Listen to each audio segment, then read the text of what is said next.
Imu dévoile sa véritable apparence et ses pouvoirs sur Elbaf pour la première fois depuis plus de 200 chapitres. Le démon est ici et dans cette review, vous découvrirez absolument tout de ses origines, de la nature de ses pouvoirs, de ce qu'elle est vraiment et de ce qu'elle nous réserve par la suite. Ce soir en live sur Twitch pour débrief avec vous de ce chapitre, commentez ici sur YouTube en notant ce chapitre 1150 sur 10 et je crois qu'on va stopper ici les formalités car ce qui nous intéresse vraiment c'est de savoir comment et pourquoi Nerona Imu est le démon originel de One Piece né à l'aube du deuxième monde il y a de cela des milliers d'années. Étant donné que tout le chapitre va nous intéresser et qu'on va très vite partir sur un max de théories et d'analyse, on va dès maintenant se résumer grossièrement le chapitre, au moins ça sera une très bonne chose de faite. Imu est donc bel et bien sur Elbaf à travers Gunko et elle le fait savoir directement, sans perdre de temps, en dévoilant son Haki des rois sur toute l'île des géants, allant jusqu'à toucher le village principal malgré les kilomètres qui les séparent. Son apparence est tout ce qu'il y a de plus démoniaque, des ailes de chauve-souris, un trident, une queue fourchue, le diable n'est pas dans les détails, il est juste là devant nous sur Elbaf. Toujours dans l'optique de nous dévoiler plus de ses pouvoirs, Imu dessine un pentacle et de celui-ci invoque des canons pour tirer sur les géants. Étonnamment, elle créera d'autres armes mais en les invoquant directement d'un grimoire cette fois-ci. Une dague et un canon qui seront utilisés contre Brogy, lui infligeant de terribles dégâts à la main.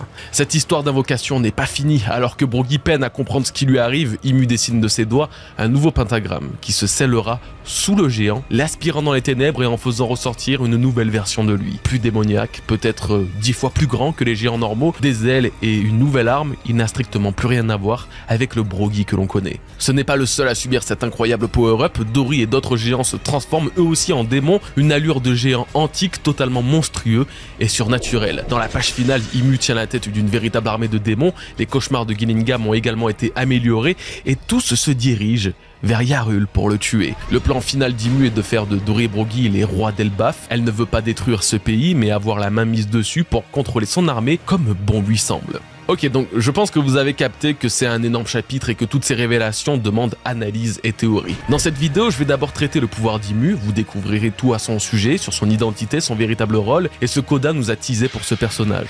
Ensuite, nous allons nous focus sur les géants, leur histoire, l'explication des grands mystères d'Elbaf. En bref, une partie encore une fois particulièrement complète. Et pour finir, la théorie finale de cette vidéo, de cette review, de ce chapitre. Je pense vraiment que si vous avez un moment pour soutenir la chaîne, c'est maintenant en laissant ne serait-ce qu'un petit like à cette vidéo. Merci à vous pour ce soutien et commençons.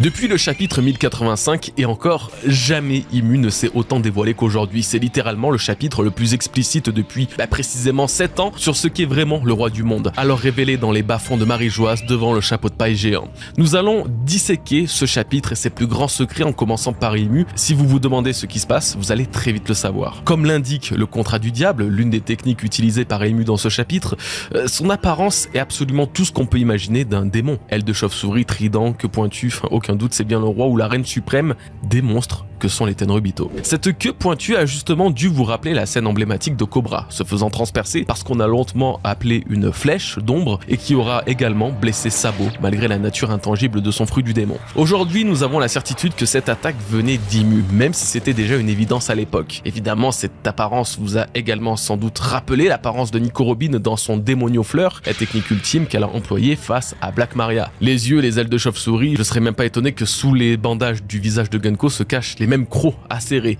D'ailleurs, ça doit sans doute être le cas puisque si on se réfère au chapitre 1085, Imu dévorait le feu de Sabo en prenant l'apparence de ce qui semblait être un dragon. Oda a très clairement voulu dépeindre Imu de la façon la plus démoniaque possible et c'est totalement réussi. Même le trident rappelle l'arme du diable, le roi des enfers. En parlant de roi et sans grande surprise, Imu possède le Haki des rois, pas n'importe lequel, un Haki suffisamment puissant pour se répandre sur un peu tout Elbaf et assommer les géants. Nous avons là un aperçu de la puissance de ceux qui ont changé le monde à jamais il y a 800 ans, lors de la grande guerre qui a englouti les continents. Après celui de Joy Boy, c'est au tour du roi du monde de montrer comment et pourquoi il règne depuis 8 siècles. Gardez quand même en tête que Imu fait une démonstration de ses pouvoirs et de sa puissance seulement à travers un corps qu'elle contrôle à distance. Il y a fort à parier qu'elle soit limitée, affaiblie et que ce ne soit pas la réelle représentation de sa vraie force, ce qui donne encore plus la chair de poule, rien qu'à imaginer l'étendue de sa véritable puissance. L'une des principales techniques d'Imu, ou en tout cas la plus marquante, est l'utilisation d'un grimoire pour invoquer divers sorts, dont l'apparition d'armes en tout genre. Face à Broggy, elle aura invoqué une dague et un fusil, ce qui m'a questionné sur le choix de ces armes en particulier. Le fusil, je peux un peu comprendre, c'est une arme emblématique des dragons célestes avec le pistolet. D'ailleurs, encore récemment dans l'anime de One Piece, le fusil est utilisé par un Tenryubito pour tuer le père de Kuma. Ils utilisent cette arme quand leur cible n'est pas qu'un simple humain, expliquant le choix d'Imu face à un géant. Un pistolet n'aurait sans doute rien fait ni à Broggy,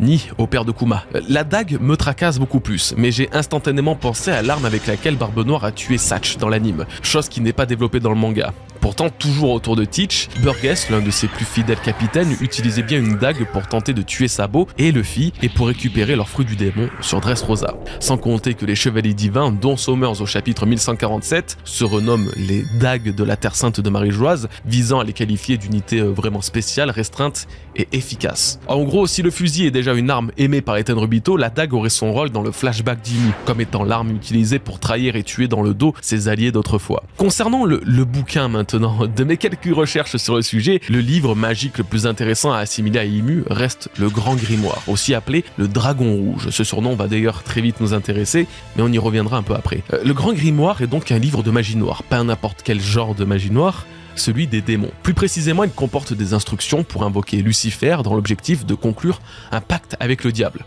Rien que ça. Et du coup, ça résonne pas mal avec ce chapitre, avec le fait qu'Imu utilise une capacité appelée Contrat du Diable pour pactiser avec les géants contre leur gré. En fait, c'est un peu à partir de là, de cette technique, qu'Imu se dévoile peut-être pas forcément de la manière que vous le pensez. D'emblée, on pourrait penser qu'Imu possède par exemple le Zwan du diable. Or, je pense que c'est plus compliqué que ça. Beaucoup plus, et ce même si le rapport avec le prince des enfers est évident. Le pacte qu'elle passe avec les géants est au mot près ce à quoi le pacte avec le diable est censé servir dans le Grand Grimoire. Sacrifier son âme pour obtenir en retour un pouvoir ou un don. Les géants, contre leur gré, ont été forcés de pactiser avec le diable qui est Imu pour obtenir un pouvoir phénoménal en échange d'une soumission totale. Ce contrat, Imu a dû le passer avec un nombre incalculable de personnages en commençant par les chevaliers divins et le Gorosei. Nous avons aujourd'hui et officiellement l'élément déclencheur des mystérieuses formes démoniaques du Gorosei et de l'immortalité des chevaliers divins. Car oui, il est encore plus important de noter que la contrepartie qu'offre Imu est qu'elle reçoit en retour un morceau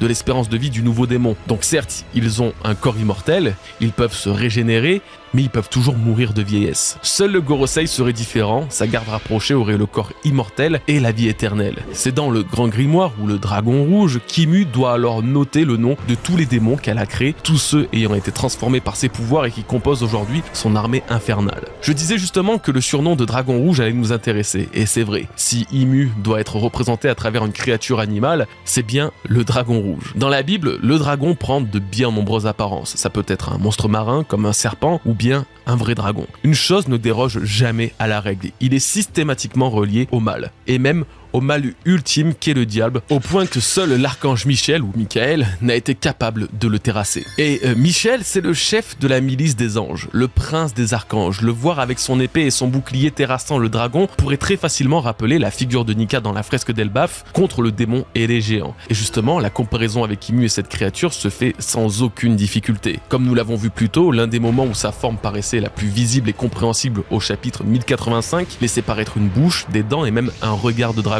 Mais pas seulement, maintenant qu'on assimile cette créature à Imu, on comprend mieux le surnom de dragon céleste donné à son peuple, les nobles mondiaux de Marie-Joise, ou encore la marque de la griffe du dragon posée sur leur esclave, ou évidemment encore la marque nécessaire pour passer les abysses révélés par les chevaliers divins, véritable référence à la marque de la bête, un symbole dont je vous expliquais la signification dans la review du chapitre 1140. Pour ceux qui l'auraient loupé, c'est un sceau apposé par la bête, donc le dragon, représenté par Satan, et qui marque l'entière appartenance d'un être humain à une force démoniaque. Ce qui signifie qu'en apposant la marque pour passer Abyss, Imu ne fait qu'appuyer la domination totale qu'elle a sur ses sujets. Elle est la bête, ce sont ses moutons, et elle peut les dévorer à tout moment. Alors ok, jusqu'ici on a fait qu'enfoncer des portes ouvertes. En vrai, si Luffy représente un dieu soleil libérateur, Imu en est son parfait opposé en représentant purement et simplement le diable. Mais du coup quoi alors? Imu a le Zwan du diable et c'est tout. Toute cette domination, tout ce pouvoir qui dégouline de chaque parcelle de son être ne vient que d'un fruit du démon. C'est là où ça devient justement plus compliqué que ça. Imu incarne bien l'image du diable, c'est indéniable, hein, mais ce n'est qu'un effet secondaire, car son vrai fruit est bien le fruit du démon. Imu n'est pas un paramécia, ni un Logia, ni un Zoan, elle est tout à la fois. Elle est la mère de tous les fruits du démon et son fils prodige est le fruit des ténèbres, le Yami Yami no Mi, le plus démoniaque des pouvoirs d'après Barbe Noire lui-même. Elle a un fruit du démon sans réellement en avoir un non plus. Elle ne possède pas les faiblesses des fruits du démon basiques puisqu'elle en est la version parfaite. Les malédictions de la mer, c'est aussi le résultat de l'un de ces pactes, car oui, en mangeant un fruit du démon, l'utilisateur se voit pactiser avec le démon. En échange de ses pouvoirs, il rejette sa capacité de nager. Tout aura encore plus de sens plus tard, ne vous inquiétez pas, lorsque nous retournerons devant la magnifique fresque d'Elbaf, en mettant en parallèle les textes du Harley, la mythologie des géants. Pour l'heure, concentrons-nous simplement sur le thème du démon et comment et pourquoi Imu est par-dessus tout la créatrice originelle de ces entités. Premièrement, il faut savoir que les démons existent dans One Piece, et pas seulement à travers les fruits. Il y a bien sûr Akuba qui est un être ayant pris possession du corps de Cavendish, alors que ce dernier n'a pas mangé de fruits du démon. Il y a évidemment Ashura, l'entité créée par Zoro lors de cette même technique. On peut croire qu'il ne s'agit que d'un effet de style, mais Kaku lui-même voit l'incarnation de ce démon. On peut également profiter pour faire une petite aparté sur les sabres qui sont pour certains possédés ou maudits d'après les mots de Zoro en ressentant le pouvoir du Kitetsu. D'ailleurs, le sabre d'Oden porte une volonté propre en lui et semble être une véritable malédiction pour ceux non aptes à le contrôler. Et toujours du côté de Zoro, même si c'est très sujet à débat, la faucheuse apparue devant lui sur Wano Kuni ressemble en tout point à un démon d'origine inconnue. Pour finir, il y a Tot Musica de One Piece Red. Oui, ok, je vous entends, c'est un film et les films ne sont pas canons. Mais attention, ils ne sont pas tous hors sujet à 100% pour autant, car c'est justement dans One Piece Red que nous apprenions pour la première fois l'existence de la famille Figarland et du lien de parenté de Shanks avec ces derniers, permettant de peaufiner et valider la théorie qu'il soit issu d'une famille de Tenryubito, ce qui a été très récemment révélé. Tot Musica est un véritable démon, l'un des premiers représentés aussi entièrement. Son titre est justement le roi démon de la musique, et d'après Sandman AP, une source normalement relativement fiable des news One Piece, Oda aurait déclaré qu'un être tel que Tot Musica existe dans One Piece, mais qu'il ne l'a pas encore dessiné. Je n'ai pas du mal à croire cette information, bien qu'il faille la prendre avec des pincettes évidemment. Toutes ces créatures sont la preuve qu'au-delà du Haki et des fruits du démon, d'autres entités existent réellement sans être attachées à l'un de ces deux principaux pouvoirs. On pourrait également parler d'une arme antique comme Poséidon, elle possède un pouvoir absolument unique qui ne vient pas d'un fruit du démon, mais encore d'une source inconnue. Mais l'argument qui pour moi est le plus viable reste sans aucun doute cette preuve que nous avons sous les yeux depuis le tout début, les fruits du démon. Il n'en existe qu'un seul qui est à l'origine de tous ces pouvoirs, et ce démon serait Imu. Si on doit cependant faire une hiérarchie des pouvoirs démoniaques dans One Piece, totalement reliés aux pouvoirs utilisés par Imu dans ce chapitre, alors deux fruits du démon très précis ressortent du lot et pourraient nous aider à prévoir les futures techniques de ce terrible diable apparu sur Elbaf. L'un de ces fruits du démon est évidemment le Yami Yami no Mi. Comme je le disais, le fruit des ténèbres est le plus démoniaque de tous d'après les mots de Barbe Noire, pour cause, il a une domination totale sur les autres fruits du démon. Il peut les aspirer et les annuler tout en se payant l'arrogance d'être tangible, contrairement à tous les autres Logia. Là où le parallèle devient vraiment intéressant avec Imu, c'est cette utilisation des ténèbres. Je vous en avais déjà longuement parlé dans la review du chapitre 1140, mais le principe du pouvoir Abyss, ainsi que son étymologie signifiant littéralement le vide, était pour moi la preuve formelle qu'Imu et Teach ont des capacités très proche. Imu donnait l'impression de plonger les géants dans une dimension parallèle ténébreuse, ce qui est exactement le même principe du Yami Yami no Mi qui aspire toute chose dans les ténèbres dans un monde parallèle où les marines d'Impel Down en sont ressortis absolument traumatisés. D'ailleurs, le titre du chapitre, Domi Reversi, la technique qu'utilise Imu pour transformer les géants, est écrit en kanji et peut signifier la domination par transformation ténébreuse ou encore contrôle de l'inversion des ténèbres. En bref, les ténèbres font bien partie des capacités d'Imu, comme s'il existait un monde alternatif d'où elle et Barbe Noire tirent leur pouvoir. L'autre fruit du démon que je mentionnais est le fruit des ombres, le Kage Kage no Mi de Moria. Encore une fois, le parallèle est vraiment impressionnant, que ce soit autant au niveau des pouvoirs que de l'histoire. Moria et Imu, et Thriller Bark et Elbaf semblent liés comme très rarement dans One Piece. Déjà, c'est sur Thriller Bark que les géants antiques ont été introduits pour la première fois avec Oz, d'ailleurs considéré comme un démon lui aussi. Nous avons découvert dans l'arc actuel, Elbaf, que les géants sont des descendants des géants antiques et que certains avaient encore de leur sang en eux, faisant apparaître des cornes sur leur tête et doublant leur taille. Loki en est l'exemple parfait, cornes, taille gigantesque, il a tous les traits d'un géant antique. Aujourd'hui, l'apparence des démons géants transformés par Imu est également en tout point similaire à ces géants antiques dont les principaux représentants se trouvaient sur Onigashima, les Numbers, aux cornes et aux dents semblables à ceux des géants d'Elbaf. Sinon, côté pouvoir, on retrouve pas mal de similitudes entre Imu et Moria. Moria a un doppelganger, un clone de lui en ombre qui émerge du sol et qui est immortel, exactement comme les subordonnés d'Imu, que ce soit les géants, les chevaliers divins ou le Gorosei. Ce doppelganger peut se transformer en chauve-souris, rappelant alors les ailes d'Imu dans sa forme démon. Moria, quand il possède une ombre, peut totalement contrôler son utilisateur au point de conférer l'élasticité du Gomu-Gomu no Mi à Oz, alors qu'il n'a aucunement les pouvoirs de ce fruit du démon. Cette technique appelée la révolution des ombres ne fonctionne qu'en donnant une partie de son ombre à celui qu'il contrôle. À nouveau, ça pourrait totalement expliquer les véritables capacités d'Imu à créer autant de démons. À l'image du pacte avec le diable, elle confère une infime portion de son pouvoir de vrai démon à ses sbires, peut les contrôler à sa guise au point de s'incarner dans leur corps comme elle a fait avec Gunko, ou leur aspirer leur vie comme elle a fait avec Saturne. Ok, donc si toutes ces similitudes sont assez surprenantes ou au moins intrigantes, le prochain et dernier parallèle est celui qui vous convaincra sans doute le plus, tant ça ne peut être un hasard de la part d'Oda, tout en dévoilant probablement l'une des techniques finales d'Imu, plus de 700 chapitres avant ce jour.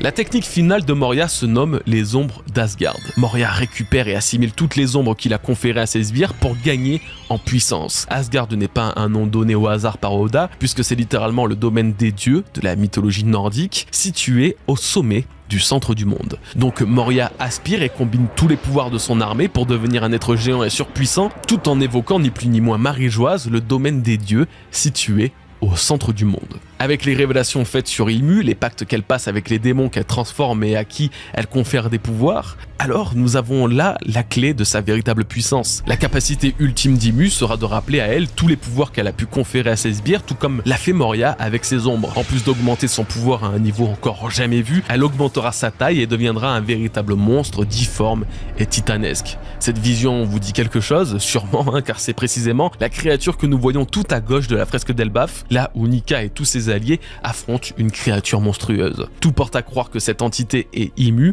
elle est l'évolution du dragon au sommet de l'arbre en plein centre de la fresque, ce même dragon qui est la créature que représente Imu. Rappelez-vous, le grimoire pour invoquer les démons se nomme le dragon rouge et l'animal symbolisant le diable dans la Bible est également un dragon rouge, exactement la créature en laquelle Imu se transforme pour dévorer les flammes de sabot. Alors je ne sais pas encore très bien si la fresque d'Elbaf symbolise le passé, le présent ou le futur, mais ce dont je suis à peu près sûr, c'est que l'assimilation de tous ces démons est la raison pour laquelle Joy Boy n'a pas réussi à vaincre Imu. Plus encore, les 18 autres rois ayant formé le gouvernement mondial, excepté les Nefertari, ont eu un rôle à jouer dans cette transformation. Ces rois affrontaient Joy Boy, ils étaient totalement compétents au combat car Imu leur aurait offert des pouvoirs démoniaques, tout comme elle a fait avec Dori et Brogy qu'elle désirait nommer roi d'Elbaf pour les utiliser par la suite, car les géants sont une force qui changera le cours de la guerre d'après les dires de Gunko. Imu a pactisé avec tous les autres rois pour leur offrir une puissance capable d'éradiquer l'ancien royaume. Mais ça n'a pas été suffisant et à un moment clé de la guerre, elle a assimilé à nouveau tous leurs pouvoirs, devenant absolument toute puissante, bien supérieure à Joy Boy. Les rois seraient morts, mais tout comme les ombres, Imu pourrait les invoquer à nouveau, les anciens fondateurs du gouvernement mondial reviendront lors de la guerre finale, une guerre qui n'a en réalité jamais cessé depuis 800 ans. D'après les mots de Vegapunk. D'ailleurs, et toujours en restant avec la comparaison des pouvoirs de Moria, ce coup de ressusciter des légendes du passé reste totalement similaire au scénario des généraux zombies d'Absalom, comme je vous le disais dans la dernière review. Moria possédait une armée de zombies bien différente des autres, contrôlant le corps de véritables légendes de la piraterie, ce qui serait également le cas d'Imu et les fondateurs du gouvernement mondial. Pour finir avec cette phase de comparaison, quoi de mieux que de mentionner leurs points faibles. Un corps sans ombre, après qu'elle fut retirée par Moria, disparaîtra au soleil, s'évaporant dans l'air. Aujourd'hui, le soleil est Luffy, car il a le Zoan de ce dieu, et son ennemi naturel sera toujours les démons et les ténèbres, chose qu'incarne parfaitement Imu aujourd'hui. Le seul qui pourrait stopper le maléfice des géants serait Luffy et les pouvoirs de Nika. Mais ça, nous allons en parler dans un instant, dans la partie qui leur est dédiée. L'analyse brute du pouvoir d'Imu est terminée pour l'instant, j'espère que vous aurez tout bien compris, car tout sera réutilisé dans la partie finale, la théorie ultime. C'est à ce moment-là que vous comprendrez vraiment ce qu'est Imu et ce qui va se passer par la suite. Avant tout, et comme je le disais, il faut parler des géants. Les géants ont un plan insufflé par Imu qui est de devenir les rois d'Elbaf et de tuer Yarul en brandissant sa tête vers le ciel. Le principe de transformer en démons les futurs rois d'Elbaf est très intelligent de la part d'Imu. Comme on le disait plus tôt, les géants sont la clé de la guerre finale et tout le monde veut leur mettre la main dessus. Imu, en les transformant comme elle l'a fait, mettra sur le trône 2 de ses plus puissants démons qu'elle contrôlera comme bon lui semble. Mais alors, pourquoi ce focus sur Yarul? Que pousse Imu à vouloir tuer ce géant précisément? Déjà, il est leur doyen et symbolise ce qu'il y a de plus proche proche d'un roi pour les géants en l'absence d'un véritable souverain. Sauf qu'il doit y avoir une autre explication, et cette explication viendrait de ce désastre qui a touché Elbaf il y a 14 ans, la mort d'Harald par Loki. Vous connaissez l'histoire, Loki aurait tué Harald pour récupérer un fruit du démon, il a combattu une centaine de géants dans le château avant de vaincre le roi, son père. À la fin, seuls Loki et Yarul ont survécu à ce massacre. Pendant longtemps, j'ai cru que Yarul était le traître dans cette histoire, qu'il avait pactisé d'une manière ou d'une autre avec le gouvernement. Mais ce chapitre change absolument tout. Et si Harald, ainsi que sa garde géant, fut corrompu et transformé en démon par Ymue, qui souhaitait contrôler le pays. De cet événement, Loki n'est pas venu tuer son père, mais a tenté de le libérer, dos au mur face à la puissance de ces démons géants et du danger qu'il représentait pour Elbaf. Loki aurait alors bien tué Harald. Mais comme il a dit au chapitre 1143 à Hérudine, il n'a pas tué leur père de sang-froid, sous-entendant que si c'est bien lui qui l'a achevé, il ne l'a pas fait par plaisir, ou par choix, ou par vengeance, ou qu'importe. Si Yarul n'est aujourd'hui pas capable de défendre cette version de Harald corrompu par Ymue et Loki sauveur d'Elbaf, c'est tout simplement à cause de l'épée qu'il a plantée dans le crâne, la même épée qu'Harald possédait et qui a dû lui faire perdre la mémoire. Voilà pourquoi les chevaliers divins sont venus sur Elbaf pour recruter Loki dans leur rang. Ymue voulait faire de lui le nouveau roi corrompu et démoniaque d'Elbaf, mais ne peut-être pas utiliser l'intégralité de son pacte diabolique avec lui, car il est trop puissant ou bien il possède un haki des rois trop prononcé. Il faut bien que le pacte d'Ymue ait des conditions, sinon elle pourrait transformer n'importe qui et ça deviendrait un pouvoir absolument impossible à contrer. Si Loki ou Luffy ne sont pas transformés en démons, cela doit être dû à leur volonté, à leur haki des rois ou à un autre pouvoir inné. Pour en revenir aux chevaliers divins, cela expliquerait aussi pourquoi Sommers et Gillingham pensaient visiter la tombe d'Harald en arrivant sur Elbaf, car Harald, tout comme eux, fut aussi sous le contrôle d'Ymue. En tout cas, voici le drame qui se serait déroulé il y a 14 ans. Loki n'est pas le responsable, il n'a été qu'une victime collatérale de la manipulation d'Ymue à transformer les géants en démons.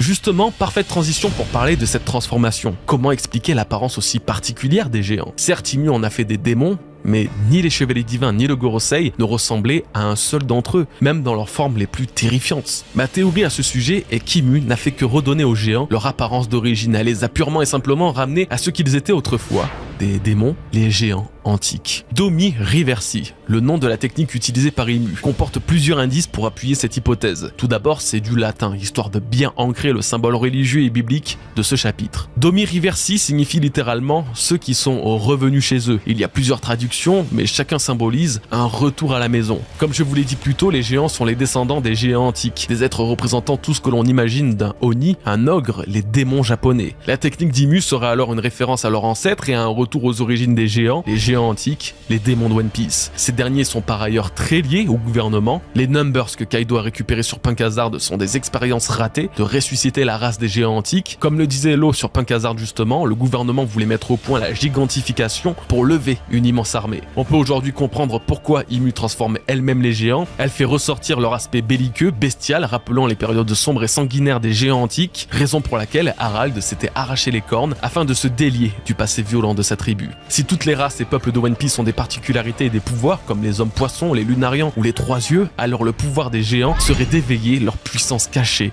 de géants antiques. Un mode totalement démoniaque. Ymue n'a fait que provoquer le processus tout en y accordant un peu de son propre pouvoir pour encore les améliorer. La question que vous devez tous vous poser est alors, est-ce permanent? Est-ce la fin de Dory et Brogy? Je dois avouer encore me demander ce qu'Oda peut prévoir de ce côté-là. J'ai quand même des pistes sur la façon dont il pourrait les ramener à la normale. La première, celle qui me semble la moins probable, c'est Brook. Brook a le pouvoir de capter les âmes. De sa musique, il peut agir sur un plan spirituel encore inconnu à ce jour. De plus, lui aussi possède un fruit du démon bien plus étrange qui ne le laisse paraître. Le Yomi Yomi no Mi n'a beau être traduit que comme le fruit de la réincarnation, Yomi est pourtant le nom des enfers japonais. Brook étant lui-même considéré comme le diable, pouvons-nous imaginer que grâce à son fruit du démon, il puisse créer ou modifier son âme pour en faire un roi démon de la musique similaire à Tot Musica et ainsi annuler le pacte d'Ymue? Ça me paraît trop fort, je suis d'accord, mais n'oublions pas que Brook a deux raisons d'avoir un rôle important dans l'événement qui se déroule actuellement. Il a un lien avec Gunko qui est aujourd'hui possédé par Ymue et lui aussi est apparu durant l'arc de Thriller Bark dont le parallèle avec les événements d'aujourd'hui ne sont plus trop approuvés. La deuxième et dernière piste est évidemment celle de Luffy. Luffy est le guerrier de la libération, le dieu soleil des mythes d'Elbaf. Si un seul peut vraiment libérer les géants, c'est lui. Et si vous vous demandez comment Luffy peut briser ce maléfice, la réponse se trouve à la toute fin d'Egghead, tout simplement. Joy Boy avait scellé en Emmet son plus puissant Haki des rois et sa libération a entraîné un incroyable torrent de puissance qui a eu un effet absolument unique et jamais vu sur les démons du gouvernement. Il a annulé leur pouvoir. Joy Boy, 800 ans après avoir été vaincu, a pourtant réussi à combattre une dernière fois les sbires d'Imu et à annuler leur forme démoniaque en les renvoyant sur Marie-Joise tout en blessant le diable lui-même au passage. Le Haki des rois a des utilisations et effets que nous commençons tout juste de découvrir. L'un d'entre eux serait l'annulation des pouvoirs démoniaques d'Imu. Luffy le découvrirait très vite en repensant au Haki de Joy Boy sur Egghead et libérerait Dory, Brogy et tous les autres géants de l'emprise encore fraîche et récente d'Imu, qui n'a pas eu le temps de s'ancrer au plus profond de leur âme. Le Haki des rois de Luffy, du guerrier de la libération, briserait les entraves du pacte diabolique qu'Imu leur a fait signer. Luffy deviendra le roi des géants sans régner sur leur monde. On pourrait même dire que Imu a fait avec les géants ce que Queen a fait scientifiquement avec son virus, le Ice Oni. Ce virus a redonné la masse musculaire que Yogoro avait perdue en lui conférant une apparence proche des Oni, les ogres japonais, dont sont aspirés les géants antiques. L'un des remèdes au Ice Oni était la chaleur du feu. Le remède de la malédiction d'Imu serait la chaleur du soleil de Luffy, répandue par son Haki, absolument divin. Bon, nous en avons fini avec le sujet des géants. Maintenant, vous savez ce que ça signifie. Il est l'heure de la théorie finale.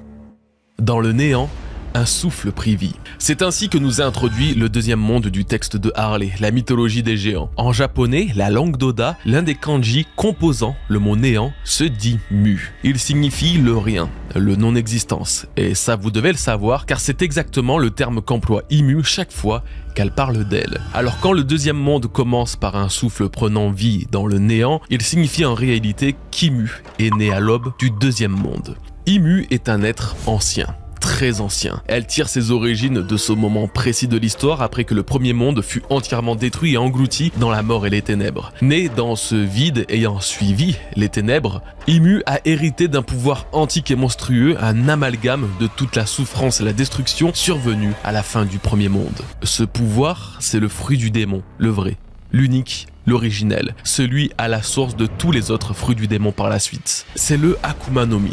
Il n'a pas d'autre nom. Toujours dans le deuxième monde du Harley, il est dit que le dieu de la forêt dompta les démons. Or, les différences de traduction du japonais peuvent aussi mener à la phrase « le dieu de la forêt fut envoyé ». Un démon. Le dieu de la forêt serait la nature ayant créé le fruit démoniaque et le démon, comme nous le voyons aujourd'hui, serait Imu après l'avoir consommé. Une métaphore parfaite de la genèse de la Bible quand le serpent, animé par le diable, a poussé Adam et Ève à consommer le fruit défendu. Dans One Piece, le fruit défendu serait le fruit du vrai démon et le diable est Imu en se transformant après l'avoir consommé. Ni Paramecia, ni Logia, ni Zoan, ce fruit est tout et rien à la fois. Il ne possède les faiblesses des fruits du démon basique et n'est limité à aucune catégorie. Grâce à ce pouvoir, Imu, la reine des démons, peut tout faire. C'est elle qui est à l'origine des fruits du démon, ce sont les siens, et le titre de créateur que lui attribue le Gorosei au chapitre 1086 en serait l'écho direct. Imu, créatrice des pouvoirs du démon, dans lesquels elle y a apposé de sa puissance. Tout comme elle a aujourd'hui pactisé avec les géants en leur accordant sa puissance en échange d'une partie de leur espérance de vie, les utilisateurs de fruits du démon ont conclu le pacte de ne plus jamais nager en contrepartie de ses pouvoirs. Imu serait à l'origine d'autres démons et d'autres malédictions qui se répandront à travers le monde au fil des millénaires. Akuba le maudit, Ashura le vengeur ou encore des êtres dont l'existence dépasse notre imagination comme les créatures du triangle de Florian. Mais tout changera lorsqu'un autre dieu fera son apparition, un rival solaire qui ne chercha qu'à chasser les ténèbres de son monde, Nika. Le deuxième monde dans lequel elle est née va à son tour subir la destruction de son combat contre le dieu soleil. Imu forma une armée de démons composée de 18 autres rois corrompus par ses pouvoirs pour anéantir la civilisation de l'ancien royaume du soleil. Mais la puissance de Joy Boy et ses alliés était trop grande. En diable ou en dragon, Imu ne pouvait lutter contre ses adversaires. Elle rassembla tous les démons avec lesquels elle a pactisé dans son existence pour récupérer leur pouvoir et apparaître sous une forme ultime et monstrueuse grâce à laquelle elle mettra fin à la guerre contre le dieu soleil, ou presque. 800 ans plus tard, Imu vit reclus au sommet du monde, trônant en tant que roi, dieu et démon.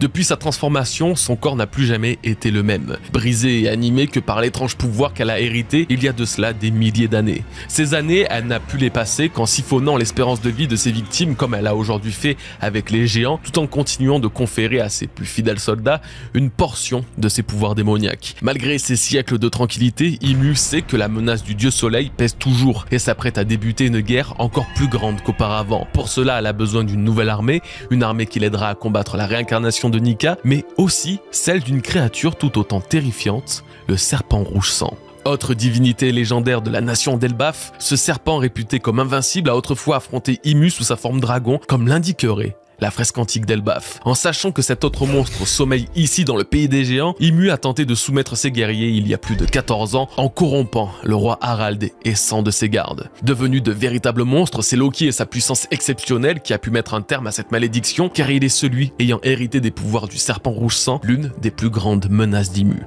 14 ans plus tard, le plan de rallier les géants à la cause du gouvernement n'est pas abandonné. Les chevaliers divins se téléportent à nouveau sur Elbaf, en plein milieu du palais royal d'Harald, pour partir à la rencontre de son fils et espérer le recruter en vain. Aujourd'hui, Ymue apparaît sur Elbaf pour remettre de l'ordre et de la discipline et transforme ces géants pour en faire des rois qui lui obéiront au doigt et à l'œil exactement comme il y a 800 ans avec les fondateurs du gouvernement mondial. Si la situation sur Elbaf peut paraître catastrophique, et elle l'est, une limite au pouvoir d'Ymue pourrait aussi être révélée grâce à Luffy. Le dieu soleil est toujours là et peut lui faire barrage, tout comme le Haki des rois de Joy Boy qui a annulé les pouvoirs du Gorosei sur Egghead, celui de Luffy pourra briser le sort d'Ymue et libérer l'entrave des géants, possédé par sa force démoniaque. Il se retrouvera ici, aujourd'hui, face au démon originel, la source même des pires maux de ce monde. Luffy devra prendre conscience de ce qui l'attend, un combat pour libérer le monde, non pas après 800 ans de ténèbres, mais plusieurs milliers d'années. J'espère que cette théorie vous aura plu ou au moins qu'elle vous aura apporté une nouvelle vision sur Ymue que vous n'aviez peut-être pas. Mais attendez, ce n'est pas fini, il est l'heure de répondre à vos questions, des questions qui seront totalement complémentaires à l'intégralité de cette review, alors je vous conseille vivement de les regarder. C'est parti. Le corps de Mu lui-même possédé? Totalement. Si tu as suivi la théorie que je viens de développer, alors tu comprendras qu'Ymue est en quelque sorte possédé par un pouvoir ancien qui a pris forme sous un fruit. En fait, c'est un peu le même principe qu'une arme antique, c'est pas les pouvoirs d'un dieu qui l'incarne, mais la malédiction d'un démon, un démon qu'elle deviendra elle-même en fait. Pour plus de détails, je dirais même que c'est peut-être le pouvoir du dieu de la terre qui a d'ailleurs créé le serpent infernal, qui s'est réincarné dans un fruit en le consommant. Ymue est devenu un démon, ne faisant qu'un avec une entité antique. Ymue ne pourra être sauvé pour autant, sauf si One Piece se finit vraiment en mode bisounours. Son esprit, son corps, tout est corrompu par les forces démoniaques. Mais peut-être qu'à la fin de son existence, sa défaite face à Luffy sera finalement sa seule vraie rédemption, délivrée de sa malédiction par le guerrier de la libération. Quelle histoire ironique! Encore un mensonge de Usopp qui va devenir réalité. Avec ce qu'il se passe dans ce chapitre, ce serait peut-être possible qu'on le voit se réaliser dans les chapitres à venir. Peut-être enfin le moment dans l'arc où Usopp va avoir un power-up. Alors, dans cette page, Usopp dit qu'il est un démon revenu des enfers et comme on le sait bien, les mensonges de ce type ont toujours une part de vérité. Honnêtement, si Usopp doit avoir un power-up, j'imaginerais quand même quelque chose de plus simple que ça. Je ne pense pas que ce soit forcément un foreshadowing le concernant. Par contre, ça pourrait bel et bien être un foreshadow plus global sur l'œuvre pour sous-entendre que des démons revenus des enfers vont être affrontés par nos Mugiwara, ce qui se confirme finalement bien aujourd'hui. Mais l'idée reste pas con, puisque au milieu de tout ce merdier démoniaque là se trouve un petit sac de Mugiwara emmêlé et attaché entre eux, posé au milieu de la route comme ça. Alors je trouverais ça quand même étonnant qu'Ymue, sûrement pleinement consciente de leur présence, ne fasse rien d'eux, et si justement elle est visée et les transformer en démons, eux aussi, là, ça pourrait confirmer qu'Usopp soit un démon revenu des enfers effectivement.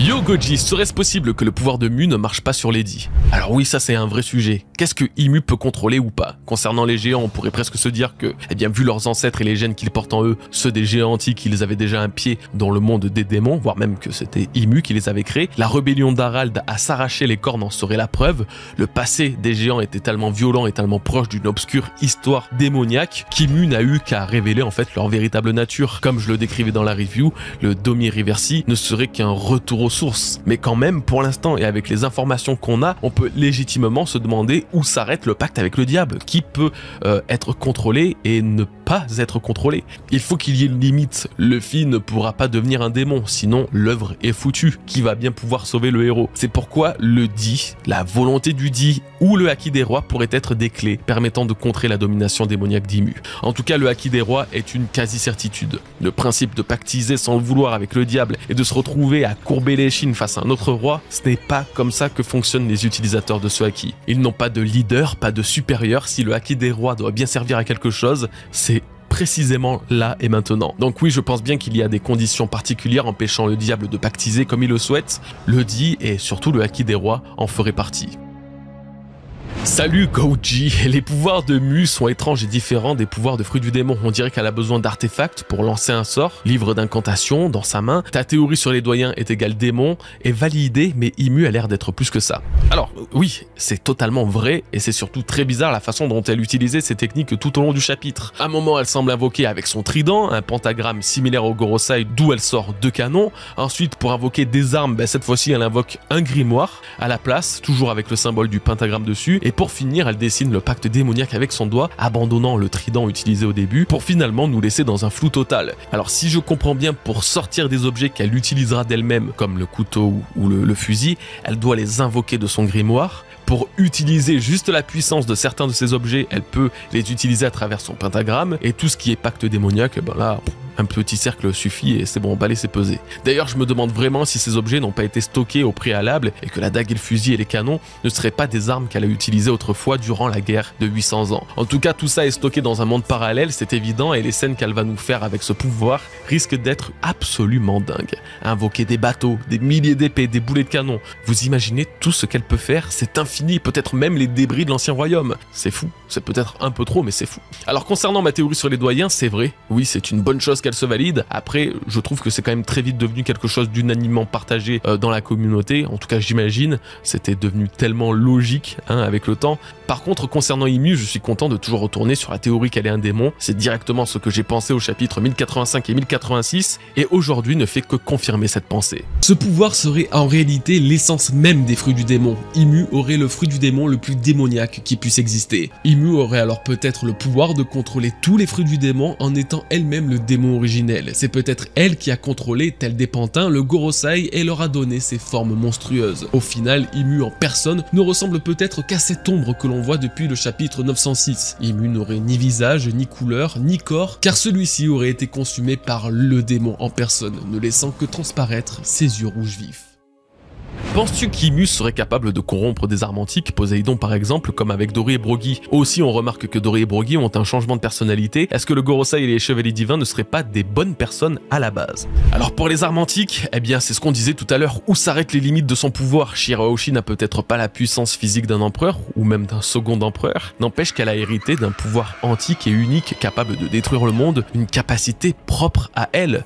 Donc pourrait-elle vraiment être si facilement corruptible alors qu'elle est en réalité un dieu, le dieu Poséidon? J'aime beaucoup même que Imu veuille de Shirahoshi pour pactiser avec elle et ainsi contrôler les hommes poissons, vu qu'elle est leur princesse. Qu'Imu veuille Vivi, car là aussi elle pourrait pactiser avec elle et la contrôler avec son royaume, puisqu'elle est princesse. Mais comme on l'a dit, il y a des limites. Est-ce que Imu pourrait vraiment corrompre un dieu? Est-ce ça alors que sous-entendait sa mère Otohime en disant que les pouvoirs de sa fille peuvent détruire le monde si elle n'est pas guidée par la bonne personne? Peut-être, en tout cas on se laisserait totalement tenter par cette théorie, c'est indéniable. Concernant ta remarque sur le Gorosei, ça rejoint la sensation que j'ai eue à leur sujet au chapitre 1086, je te laisse écouter. À vrai dire, plus le temps passe et moins l'image du Gorosei me paraît maléfique. Au contraire, j'ai plus l'impression qu'ils obéissent au désir d'Imu et subissent sa suprématie absolue sans vraiment pouvoir la contester. J'ai cette impression finalement que le Gorosei n'a été que formatés à répondre aux ordres d'Imu, qu'ils peuvent eux aussi être considérés comme des victimes, nés et formatés par une puissance supérieure pour la servir sans aucune forme de contestation possible. Bon, par la suite, on a bien vu que le Gorosei était pas si cool que ça, mais peut-être que c'est aussi un effet secondaire de leur malédiction, effectivement.